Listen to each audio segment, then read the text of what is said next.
Hi guys, and welcome back to Jeff the Pharmacist.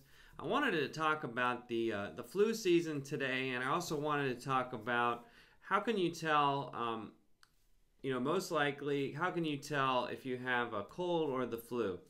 So first of all, the flu season is about almost the same every year as far as when it peaks. It'll go between December and March, and those are the coldest months of the year.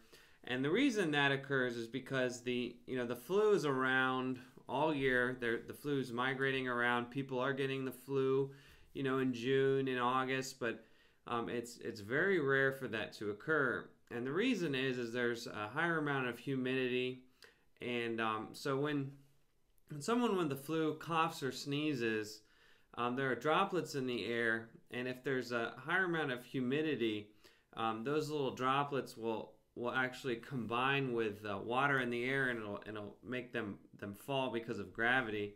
And also, the flu virus is a little more stable in cold temperatures, so it can hang around longer and get people sick.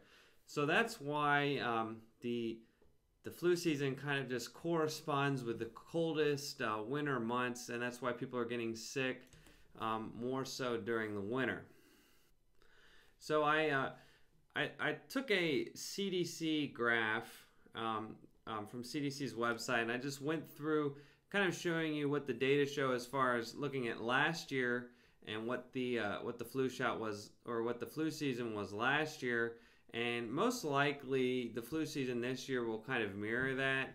And I can show you, probably you want to get the flu shot probably now. Today is I'm recording this on November 7th, so you probably want to get the flu shot now. It'll take another 2 weeks, so if you got it now, you'd just be getting your immunity around Thanksgiving, and then it's gonna start. Getting cold, real cold in December and January, and that's when people are gonna start getting the flu. So I just wanted to show you the website, the CDC website here. So this is a graphical representation of the flu season. This is on the CDC's website, and basically what occurs during the flu season and throughout the year is the CDC receives samples from labs across the country, and they basically measure those samples. They're from sick people, and to see whether the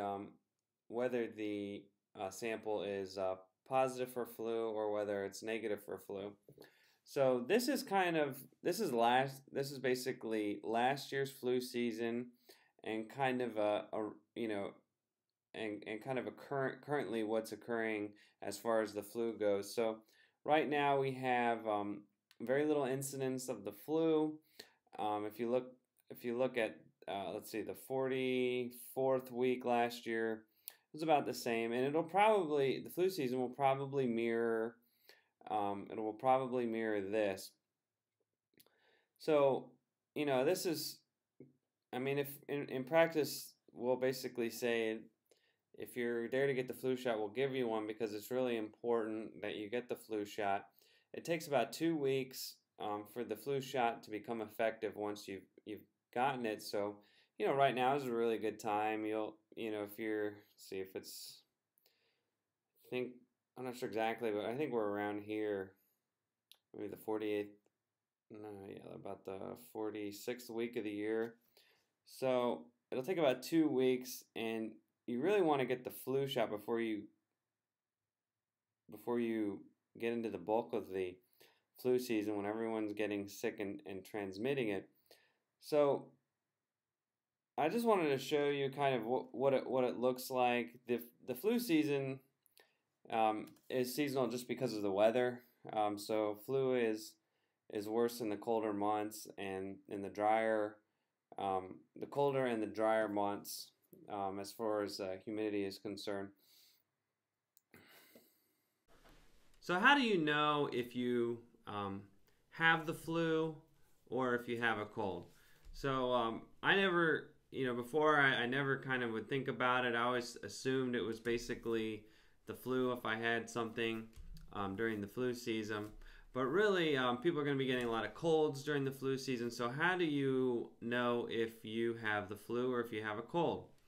So, the first way to tell is usually if you have a cold, you're not going to have body aches. The flu can cause extremely painful body aches, so painful you want to take, Tylenol or ibuprofen or another type of pain medicine to help you deal with the body aches. Generally, the cough is a lot worse with the flu. So if you're running a really bad cough, it's more likely to be the flu. If you're running a fever, usually the flu will cause a fever while colds usually do not cause a fever.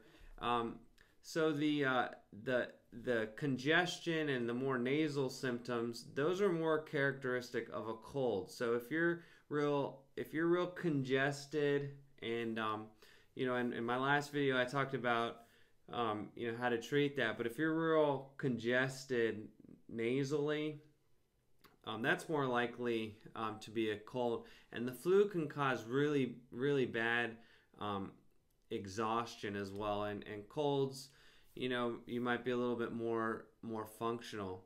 So I hope you like this video. Please like and subscribe to my channel, and thanks a lot.